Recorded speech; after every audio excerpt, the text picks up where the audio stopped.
I realize now I've been duped. I get this feeling like the emperor's new clothes.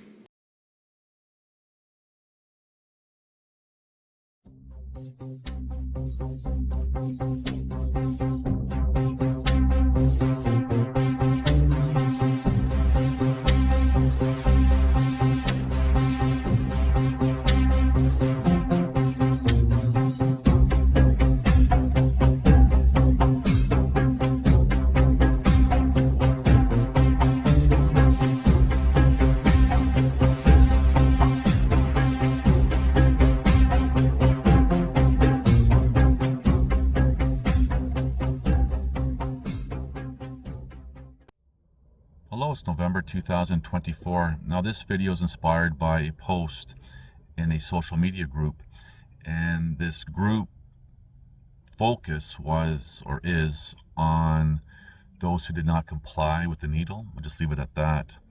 Now the post was primarily directed towards men, with the anticipation obviously that some women would be commenting as well.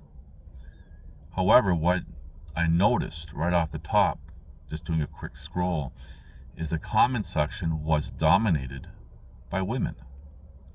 And some of the comments women were making, for example, they were making claims that statistically it's more common for men to be narcissistic, and that was the topic of the post, narcissism. Again, keep in mind that the post was more directed towards men commenting, but the whole comment section was dominated by women. Now, right off the top, there's no statistics stating that narcissism is more common with men. It's more than likely something that this woman had said to give the appearance that her comment had some sort of authority or something, which in itself is a form of narcissism. But anyway, I digress. And then there were other comments, for example, that the liberal arts, theoretical pseudoscience of psychology, hasn't made any definite diagnoses to conclude that it's more common with men, but just kind of, I don't even know what the but was all about. The liberal arts, theoretical pseudoscience of psychology, cannot diagnose anything, and if there's any doubt with that, just look up the Rosenhan experiment. It wasn't the first of its kind, nor the last, and I'll segue for a moment saying that I had partaken in a similar type of experiments with the same type of results. Anyway, I'm digressing here.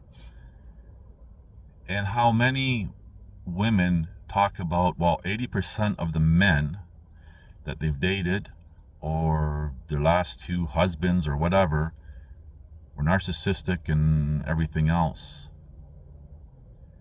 It's amazing how men don't really say those things, only women. But here's the thing, the word narcissist is being thrown around willy-nilly through social engineering, social conditioning, via feminism. And it's just something that's trending. It's a word that's trending, and it's a way to vilify someone, to say, well, they're narcissistic. Perhaps they're projecting themselves into the other person. I mean, there's many different reasons here, but it's just a common theme throughout the whole comment section, which was dominated by women, and the post was focused towards men. Women had to step in and make their claims.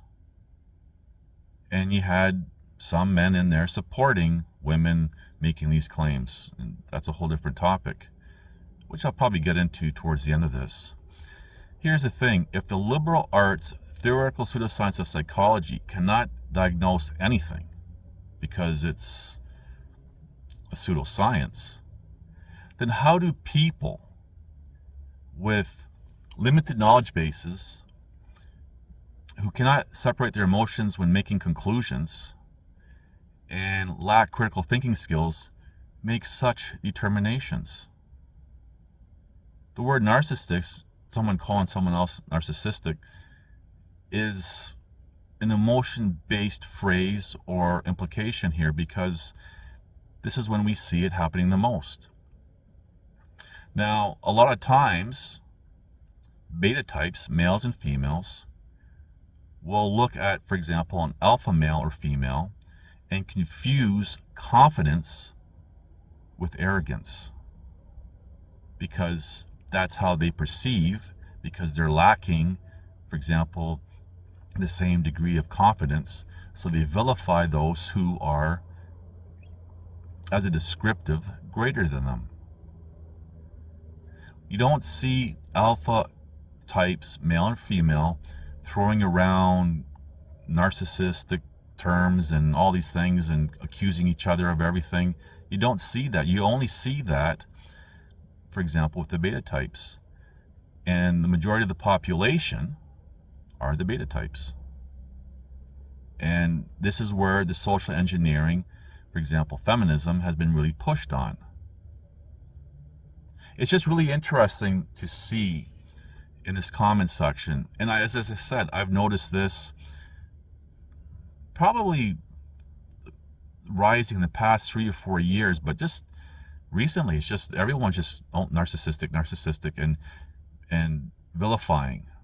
It's just another way to vilify someone while being in the victimhood position and getting sympathy and everything else.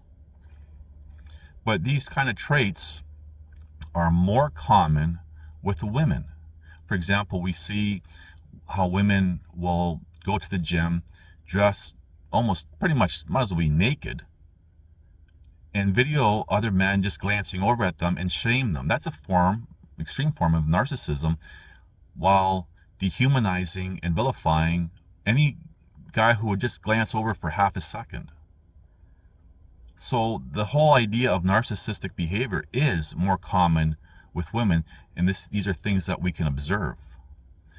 And I'm going to segue off this topic into how men have been vilified in modern times. Everything that men are being blamed for example, being attracted to prepubescent children, which is pedophilia, or teenagers, girls, or whatever.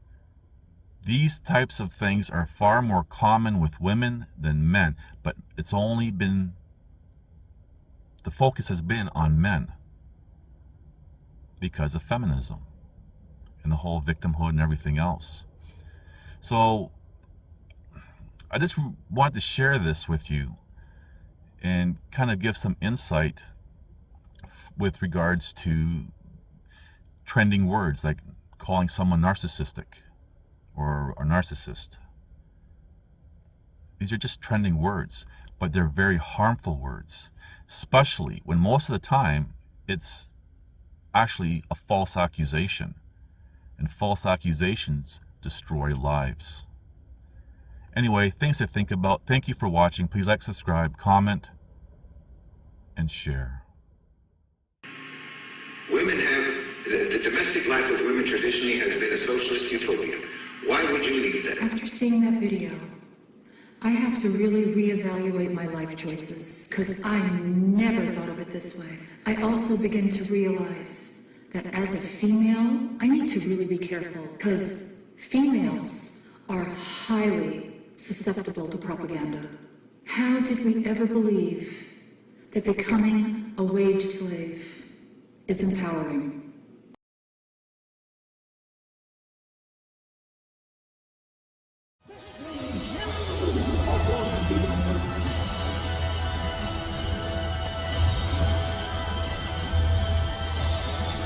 Listen to this and write it down if you can't remember it.